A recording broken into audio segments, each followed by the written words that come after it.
그는 가톨릭 신부였습니다. 그는 교회가 황폐해지고 성직자들이 타락하는 걸 보며 괴로워했습니다. 그러다 전능하신 하나님을 받아들이며 재림주를 맞이하게 됐습니다. 같이 전능하신 하나님 말씀을 읽는데 영적으로 공급이 되고 기뻤어요. 어린 양의 잔치에 참석한 거죠. 그러나 종교계 적그리스도의 사악한 세력의 박해가 계속됐습니다. 신부 둘이 신자 70명 정도를 데리고 성당에 쳐들어온 거예요. 몇 명이 절 제압하고는 하나님 말씀책을 내놓으라고 했어요. 나머진 홈이랑 삽을 들고 마당에 들어왔는데 조금 지나니까 문과 창문이 부서지는 소리가 들렸죠.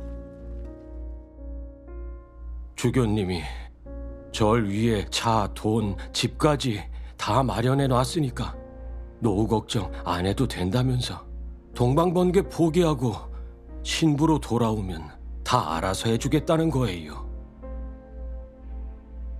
온갖 강요와 유혹 앞에서 그는 과연 어떤 선택을 했을까요?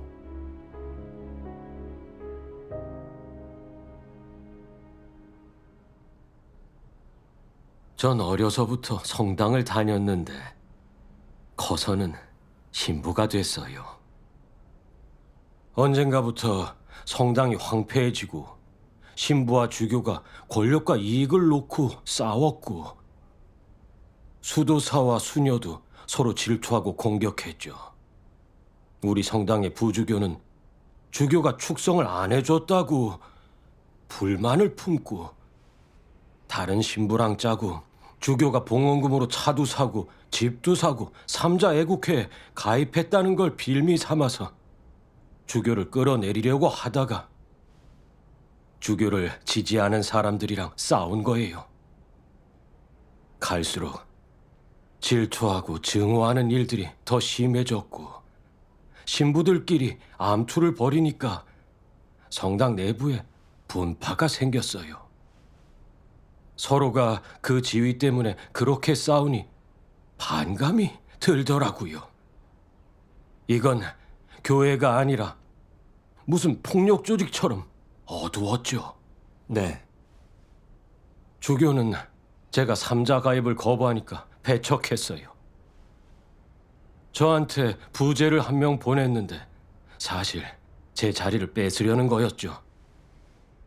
그 부제가 온 뒤로는 저랑 신자들을 이간질하니 금세 우리 성당에서도 두 개 파로 나뉘고 분쟁과 다툼이 일어났어요. 전 엮이기 싫어서 바로 사직서를 냈고 몇몇 수도사 수녀랑 그 분쟁과 증오로 가득한 성당을 나와서 외진 산마을의 성당으로 갔어요. 거기 성당은 괜찮았어요? 그쪽의 신자들은 순수하고 소박하고 권력 다툼 같은 게 심하지 않아서 그나마 좀 괜찮을 줄 알았어요. 근데 교회가 황폐한 건 어디나 벗어날 수 없었어요. 신자들은 믿음이 식고 계명을 어기고 죄를 지었죠. 사기치고 서로 욕하고 다투기도 했어요. 이방인들이 찾아와서 신자를 고발하는데 어떻게 해결할 수가 없었어요. 영적으로 너무 메말라서 강론도 고리타분했죠. 제가 그렇게 막막해하고 힘들어할 때 유신부님이랑 장회장님이 전능하신 하나님 사역을 전해주더라고요. 예수님이 이미 오셨다는 거예요. 너무 놀라서 안 믿기는데 안 믿자니 좀 겁났어요. 제 생각엔 지금 마지막 때이고 교회마다 다 메말라서 성령의 역사가 없고 매일 죄 짓고 죄를 고백하고 주님의 말씀을 행하지 못해서 늘 불안감을 느끼고 있고 두렵기도 했어요. 뭔가 큰일이라도 생길 것 같은 게 정말 주님이 빨리 오셔서 이 어둠에서 우릴 구원해 주시길 바라고 있었거든요. 그래서 그때 주님이 오셨다는 얘기를 들었을 때 그게 사실이길 바랬지만 완전히 믿지 못했어요. 조심스러우셨죠? 네. 그땐 저도 주의 재림에 관한 일들을 더 많이 알고 싶어서 좀 더 자세하게 더 얘기해 달라고 했죠. 두 분이 계속 교제해 줬고 전능하신 하나님 말씀도 읽어 주었는데 이 말씀이 기억에 많이 남았어요. 전능하신 하나님 말씀. 예수는 여호와의 사역 이후에 성육신하여 사람들 가운데서 사역하였다. 그의 사역은 독립적인 것이 아니라 여호와의 사역을 기반으로 한 것이고 하나님이 율법 시대를 끝내고 행한 새 시대의 사역이다. 마찬가지로 예수의 사역이 끝난 후에도 하나님은 다음 시대의 사역을 계속한다. 그것은 하나님의 전체 경영이 계속 앞으로 나아가기 때문이다. 낡은 시대가 지나가면 새로운 시대로 대체해야 하고 옛 사역이 끝나면 새 사역으로 하나님의 경영을 이어가야 한다. 이번 성육신은 예수의 사역을 이은 하나님의 두 번째 성육신이다. 물론 이번 성육신 역시 독립적인 것이 아니라 율법 시대와 은혜 시대의 뒤를 잇는 세 번째 단계의 사역이다. 하나님이 새 사역을 펼칠 때마다 늘 새로운 시작이 있고 늘 새로운 시대가 열린다. 또한 하나님의 성품, 하나님의 사역 방식, 하나님의 사역 장소, 하나님의 이름에도 그에 상응하는 변화가 생긴다. 이러니 사람이 하나님의 새 시대 사역을 쉽게 받아들이지 못하는 것도 당연하다. 하지만 사람이 어떻게 대적하든 하나님은 항상 자신의 사역을 하고 있고 항상 전 인류를 인도하여 부단히 앞으로 나아가고 있다. 예수는 인간 세상에 와서 율법 시대를 끝내고 은혜 시대를 열었다. 말세에 하나님은 다시 성육신하였으며 이번 성육신은 은혜 시대를 끝내고 하나님 나라 시대를 열었다. 두 번째 성육신을 받아들일 수 있는 사람이라면 모두 하나님 나라 시대로 들어갈 수 있고 또한 직접 하나님의 인도를 받을 수 있다.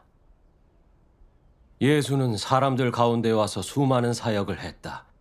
그러나 그는 전 인류를 구속하는 사역을 완성하고 사람의 속죄 제물이 되었을 뿐 사람의 폐계 성품을 다 벗기지는 않았다.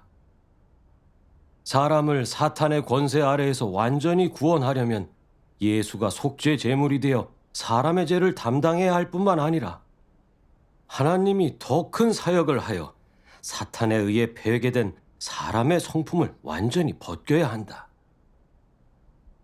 그래서 하나님은 사람이 죄의 사함을 받은 후 다시 성육신하여 사람을 새 시대로 인도하고 형벌과 심판의 사역을 시작했다. 이 사역은 인류를 더 높은 경지로 인도했다. 그의 권세에 순종하는 사람은 모두 더 높은 진리를 누리고 더 큰 축복을 얻고 진정으로 빛 속에서 살며 진리와 길, 생명을 얻게 될 것이다. 이 말씀을 읽고 두 분이 또 교제를 해주시니까 좀 알겠더라고요.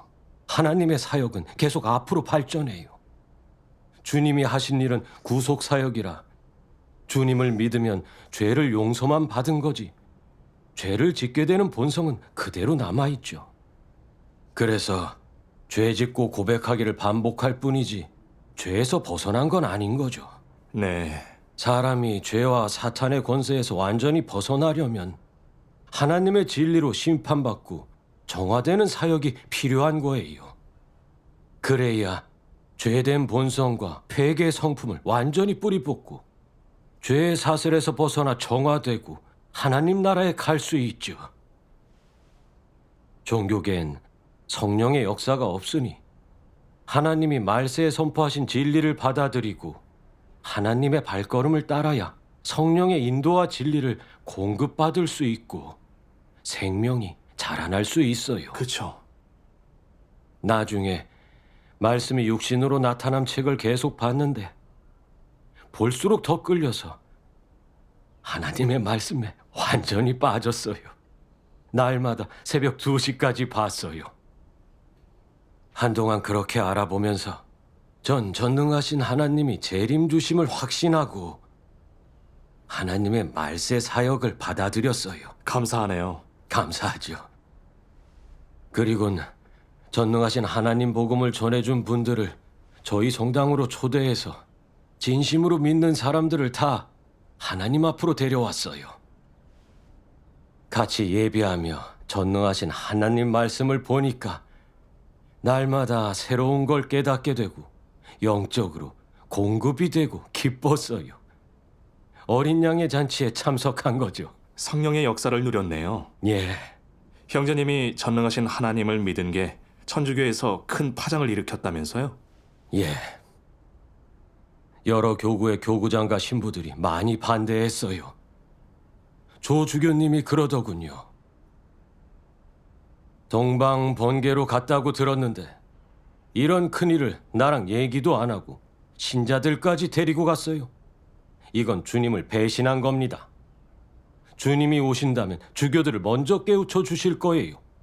주님이 오시는 걸 제가 모르겠어요? 이제 그만하고 돌아오세요. 거기가 외진 곳이라서 어려울 거예요. 신부님이 돌아오면 모자라고 부족한 거 다 채워드리죠. 그리고는 전능하신 하나님을 단죄하고 모독도 했어요. 그런 얘기 들었을 때 좀 흔들리셨나요? 아니요. 그땐 그게 이해가 안 됐어요.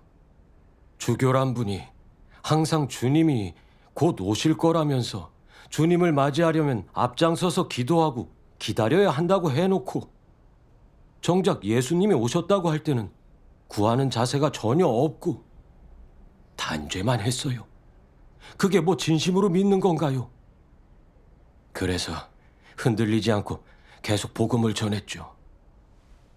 그 후엔 왕주교가 절 찾아왔는데 웃으면서 그러더라고요. 조주교가 절 주교자 성당에 두려고 한다고, 제가 잘못 빠질까봐 걱정된다고 했죠. 근데 그 말이 너무 역겹더라고요. 신자들이 냉담해진 건 모른 척하면서 전능하신 하나님을 믿는 건 못 봐주고, 그건 분명 전능하신 하나님을 못 믿게 하려는 거잖아요. 제가 그랬죠. 전능하신 하나님을 못 믿게 하고 싶은 거 아니냐고. 지금까지 성당이 황폐하고 성령의 역사가 없고 다들 지금 믿음이 식어지고 계속 죄 속에서 살면서 고해 성사에도 죄에서 벗어날 수 없어 정말 너무 괴로웠다고요. 근데 전능하신 하나님 말씀을 보니 우린 그저 속죄만 받은 거지 정화된 건 아니더라고. 죄의 본성이 뽑히지 않으면 죄에서 벗어날 수 없더라고요.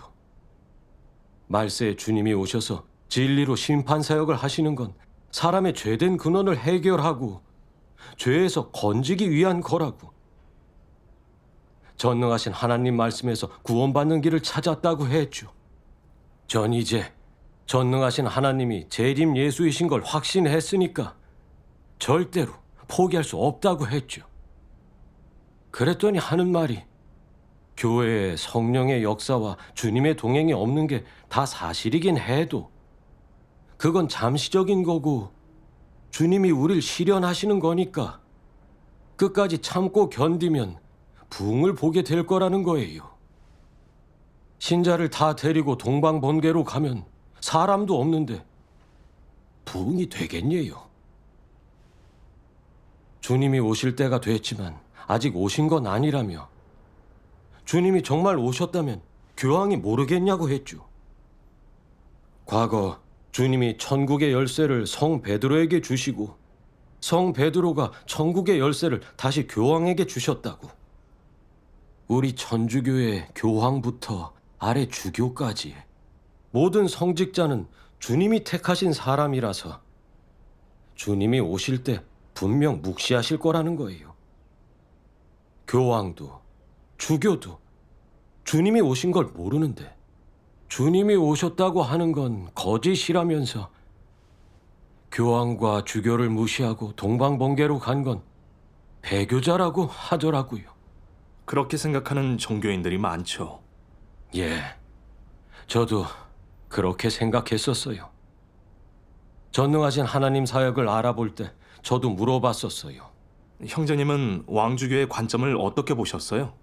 인정 못했죠. 주님이 오시면 교황하고 주교한테 알려주신다는 말은 예수님이 전혀 말씀하신 적도 없고 성경에 기록된 것도 없어요. 모든 건 주님의 말씀이 근거가 돼야 해요. 주님이 그러셨잖아요. 보라, 내가 문 앞에 서서 두드린다. 누구든지 내 음성을 듣고 문을 열면 나는 그에게로 들어가 그와 함께 먹고 그도 나와 함께 먹을 것이다. 내가 아직도 너희에게 알려줄 것이 많지만 지금은 너희가 그것을 감당하지 못할 것이다. 그러나 진리의 영이 오시면 너희를 모든 진리 속으로 이끄실 것이다. 분명하게 말씀하셨잖아요. 그분이 오시면 진리의 말씀을 하실 거라고요. 하나님의 음성을 듣고 그분의 진리를 받아들이는 게 주님을 맞이하는 거죠. 네, 주님이 그러셨죠. 나의 양은 내 음성을 알아듣는다. 나는 그들을 알며 그들은 나를 따른다. 그때 주님을 따른 베드로와 마테오 같은 제자들도 주님이 하시는 말씀을 듣고 주님이 바로 약속의 메시아심을 알았어요. 주님도 사람이 당신의 음성을 알아듣는지로 양이 맞는지 드러내시죠. 그래서 참도를 알아볼 때는 주의 음성을 알아듣는 게 중요해요. 주님의 음성을 듣고 알아보고 받아들이는 게 제일 정확한 거죠. 네. 또 묵시록에 여러 번 나오죠. 귀 있는 자는 성령이 여러 교회들에 하시는 말씀을 들으라. 주님이 재림하실 때 종교 지도자나 교황에게 알려주는 게 아니라 교회들을 향해 하나님 음성인 말씀을 하신댔어요. 전능하신 하나님은 많은 진리를 주시고 성경의 비밀도 풀어주셨는데 그게 주의 말씀이 이루어진 거죠. 진리의 영이 오시면 너희를 모든 진리 속으로 이끄실 것이다. 그가 자기 뜻대로 이야기하지 않고 오직 듣는 것만 말하시며 장차 올 일들을 너희에게 알려줄 것이다. 주님의 말씀 가운데서 당신의 음성을 알아보고 따라가는 사람이 주님의 양인 거죠. 그래야만 주님을 맞이할 수 있어요. 그래서 왕주교한테 그랬어요. 주님이 다시 오실 때 교황한테 먼저 묵시한다는 게 주님의 말씀에 있습니까? 주님은 그런 말씀을 하신 적이 없고 성부도 성령도 그런 말씀을 하신 적이 없고 성경에 기록된 것도 없어요. 그럼 그 말은 사람의 상상이 아닙니까?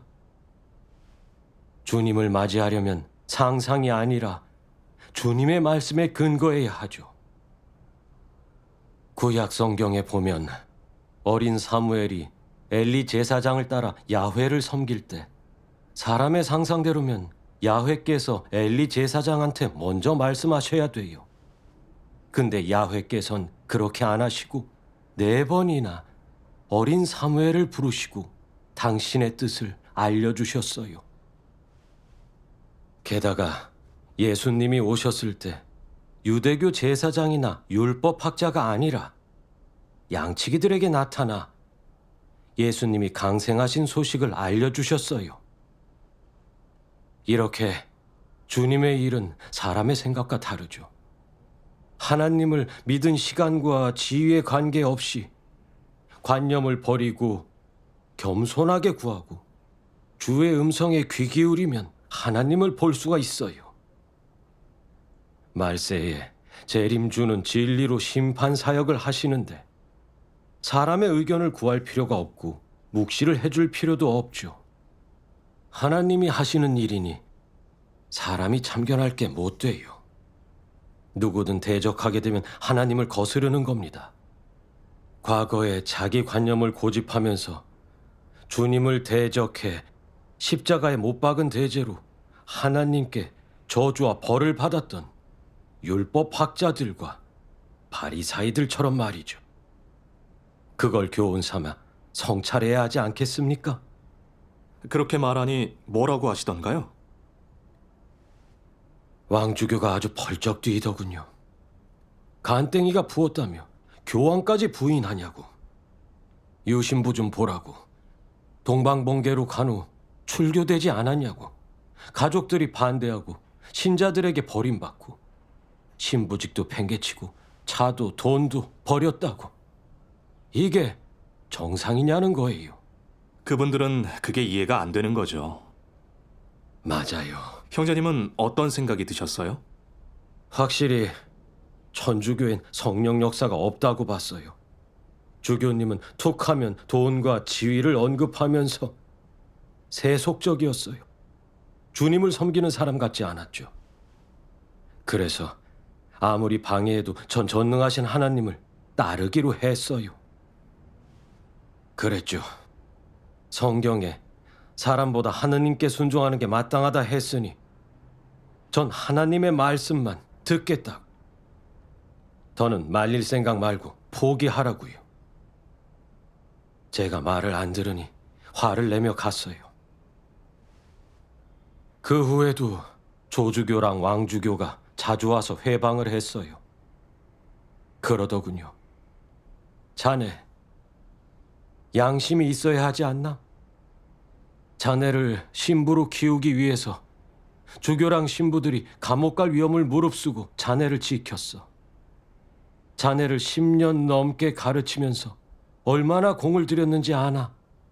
먹여주고 재워주고 부모님도 자네가 신부 되길 바라시면서 얼마나 고생하셨는데. 근데 고집 부리면서 동방번개로 가면 주교한테 얼굴 들 수 있겠나? 부모님은 어떻게 볼 건가? 이제 그만 믿고 빨리 돌아오게 기다리겠네. 그 말을 듣고 괜찮으셨어요? 그렇게 말하니까 마음에 갈등이 됐어요. 주교님이 절 키운다고 정말 고생이 많았거든요.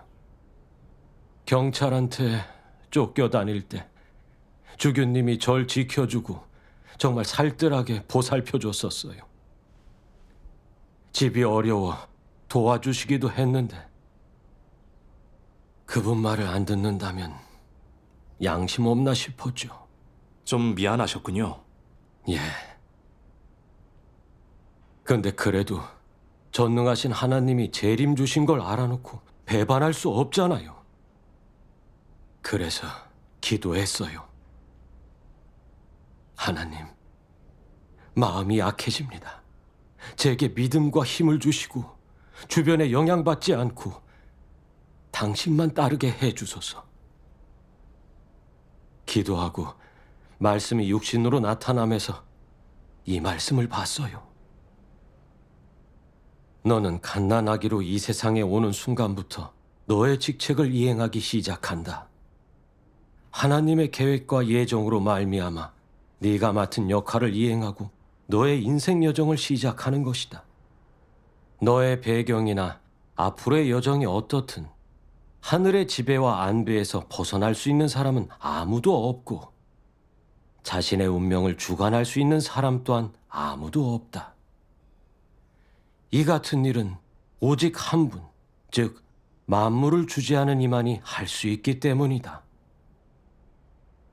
하나님은 인류가 생겨난 후로 계속 이 일을 해왔으며 이 우주를 경영하고 만물의 변화 법칙과 운행 궤도를 다스려 왔다. 사람은 만물과 마찬가지로 자신도 모르는 사이에 조용히 하나님의 감미로움과 비와 이슬의 자양분을 공급받는다. 또한 만물과 마찬가지로 자신도 모르는 사이에 하나님의 지배 속에서 살아간다. 예수님의 말씀도 생각이 났어요. 하늘의 새를 보아라. 씨를 뿌리지도 거두지도 않고 곳간에 들이지도 않지만 너희 하늘의 아버지께서 그것들을 키우신다. 너희는 그것들보다 더 귀하지 않으냐? 하늘의 새도 키우시니 사람은 뭐 말할 게 없잖아요. 제 생명도 하나님이 만들어 주신 거고 저의 의식주도 하나님이 주시는 거예요. 주교님이 절 챙겨준 것도 하나님이 안배하신 거고 제가 신부가 돼서 하나님을 섬긴 것도 하나님이 정하신 거고 하나님의 사랑인데 감사는 하나님께 해야죠. 제가 사람의 은혜 때문에 하나님을 배반한다면 그게 진짜 양심 없는 거잖아요. 게다가 주교나 신부들은 서로 질투하고 분쟁하면서 지위 다툼만 하지. 주님이 오셨는데도 제대로 알아보지는 않고 하나님을 따르는 사람을 반대하고 심지어 하나님을 모독까지 해요. 이게 다 악행 아닌가요? 그분들이 겉으로 친절한 건 사람들을 주님 앞으로 인도하려고 하는 게 아니고 주님을 알게 하고 진리 생명을 얻게 하는 것도 아니에요. 그저 사람을 자기 앞으로 인도해서 완전히 자신을 따르게 하고 주님과 멀어지게 하고 있어요. 주님이 바리사이를 폭로하신 말씀이 있죠. 화가 있도다. 너희 율법 학자들과 바리사이들아. 너희는 사람들 앞에서 천국의 문을 잠가버리고 자기들도 들어가지 않거니와 들어가려고 하는 자들도 들어가지 못하게 한다. 화가 있도다. 너희 율법 학자들과 바리사이들아. 너희는 과부의 가산을 등쳐 먹으면서도 남에게 보여주려고 길게 기도하기 때문이다. 그러므로 너희는 반드시 더 엄한 벌을 받을 것이다. 주교와 신부는 신자들을 완전히 통제해서 재림주를 맞이하지 못하게 하는데 그게 율법학자와 바리사이와 다를 게 없잖아요. 하나님의 말세 사역으로 드러난 악한 종 아니겠어요? 거기에 양심을 베풀면 그게 바로 주님을 배반하는 거죠. 그렇죠. 그 사람들이 회방에 오히려 꿰뚫어 보게 되셨네요. 예, 그것도 얻은 거잖아요. 맞아요. 그 후엔 타 지역 주교랑 신부들도 제가 전능하신 하나님을 믿는다는 걸 알고 여러 교구의 주교랑 신부들이 연합해서 공격했어요. 전부 꾸짖고 단죄하는 말뿐이었죠. 동방번개를 믿는 건 주님을 배반한 거라 저주를 받을 거랬어요. 가증스러운 건 사실을 왜곡하고 날조해서 전능하신 하나님을 모독하고 교회를 모함한 거예요. 제 말을 들어주는 사람은 정말 하나도 없었어요.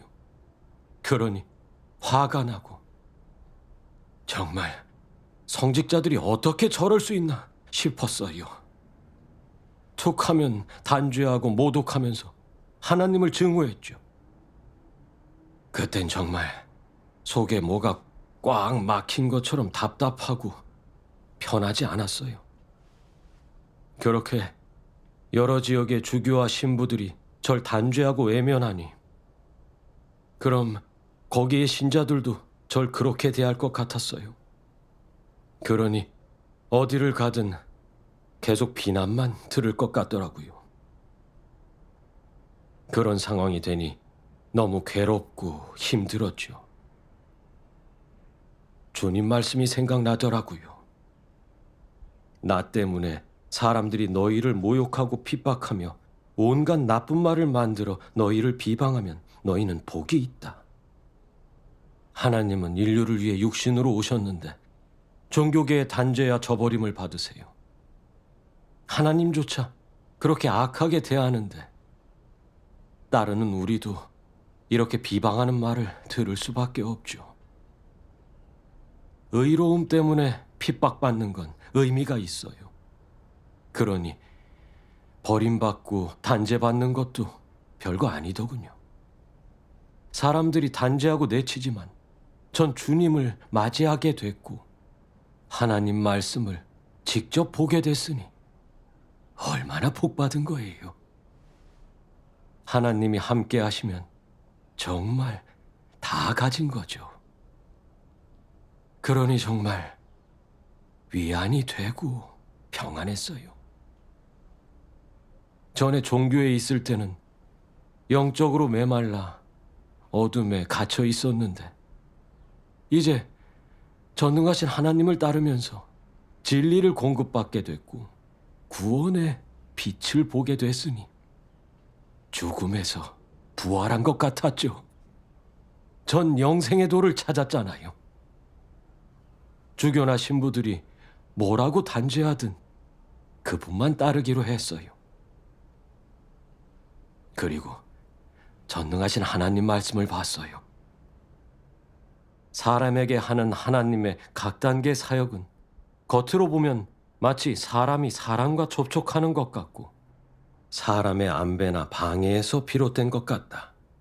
하지만 그 모든 사역과 일의 뒤에는 사탄이 하나님 앞에서 한 내기가 있으므로 사람이 하나님을 위해 굳게 설 필요가 있다. 이는 욥이 시련을 받았을 때 그 뒤에는 사탄이 하나님과 한 내기가 있었지만 욥에게 닥친 것은 사람의 행위요 사람의 방해였던 것과 같다. 너희에게 행하는 하나님의 모든 사역의 뒤에는 사탄이 하나님과 한 내기가 있고 싸움이 있다. 이 말씀을 보고 깨달았어요. 주교와 신부들의 핍박이 임한 건 영적 싸움인 거고 또 큰 시험인 거죠. 하나님을 배반시키려고 돈과 명예로 유혹했지만 그게 안 되니까 공격하고 비방하면서 전능하신 하나님을 포기하라고 한 거예요. 하나님의 구원을 못 받게 방해하는 건 사탄의 역할을 대신하고 있는 거지 뭐예요. 그런 수단으로 저를 공격해서 하나님을 배신시키려고 했지만 사탄의 계략에 넘어갈 수 없죠. 주교와 신부가 판단하고 단죄할수록 진리를 증오하고 하나님을 대적하는 진짜 모습을 보게 됐어요. 그들은 하나님의 나타나심을 사모하거나 구하지 않고 재림주를 환영하지 않았죠. 그러니 불신파이고 하나님을 대적하는 현대판 바리사이죠. 그렇죠. 근데 또 뜻밖에도 어느 날 새벽 해가 뜰 때쯤 저와 같이 말세 복음을 받은 수녀님과 수도사, 신자들하고 모여서 기도하고 있는데 신부 둘이 글쎄 사목회장이랑 추구를 안 하는 신자들을 데리고 온 거예요. 한 70명 정도가 갑자기 쳐들어왔죠. 다 인상이 험고준 게 그런 생각이 들었죠. 이 사람들 참도를 알아보는 형제 자매를 폭력적으로 반대하려고 하다니. 좀 겁이 나서 얼른 속으로 기도드렸어요. 하나님, 전 믿음이 작으니 믿음과 힘을 더해 주셔서 사악한 세력에 굴복하지 않게 해 주소서. 기도하니 마음이 많이 편해지면서 괜찮아졌어요. 침착하게 나가서 말했죠. 왕신부님, 리신부님, 무슨 일로 이렇게 많이들 오셨나요? 왕신부가 그러더군요. 혼자 동방번개 간 것도 모자라 신자들까지 데리고 갔잖아요. 재림주를 맞이하는 이런 큰일을 주교님과 신부들과 의논도 없이 사적으로 동방번개를 받아들이다니 아주 겁도 없군요. 설마 주의 말씀을 잊었습니까? 뭐랬어요?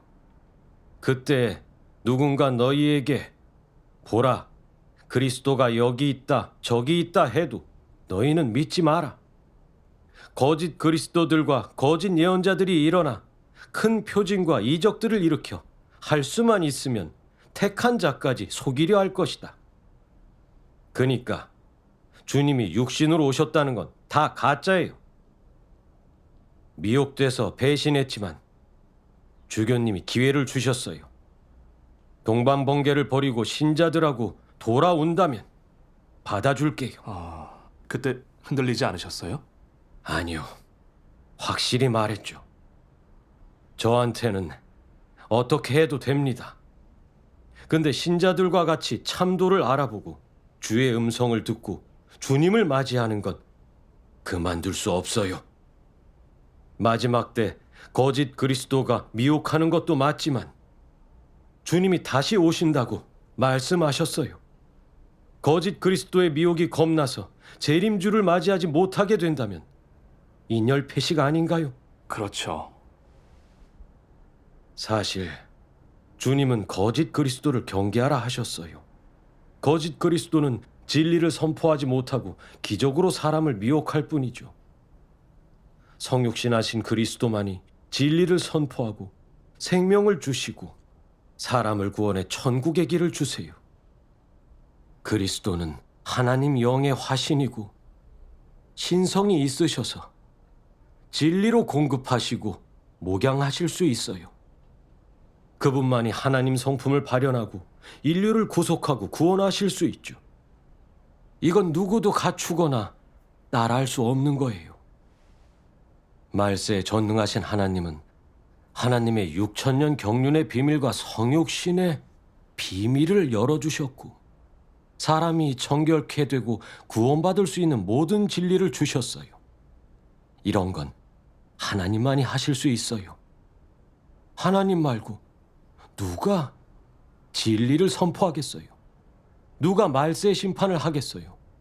누가 인류를 정결케 하고 구원하겠어요? 아무도 못해요. 전능하신 하나님은 많은 진리를 선포하셨어요. 그분이 재림하신 예수님이시자 말세 그리스도세요. 그렇게 말씀하시니 다들 뭘 했나요? 눈을 크게 뜨고 그러더군요.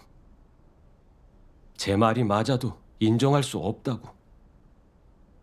계속 고집 부리고 동방번개를 믿겠다면 주교님의 말대로 경고한다고. 동방번개 전하지 말고 책은 다 내놓으라고 했어요. 리신부도 그러더라고요. 성당 열쇠 내놓고 동방번개 전한 사람도 내놓으라고요.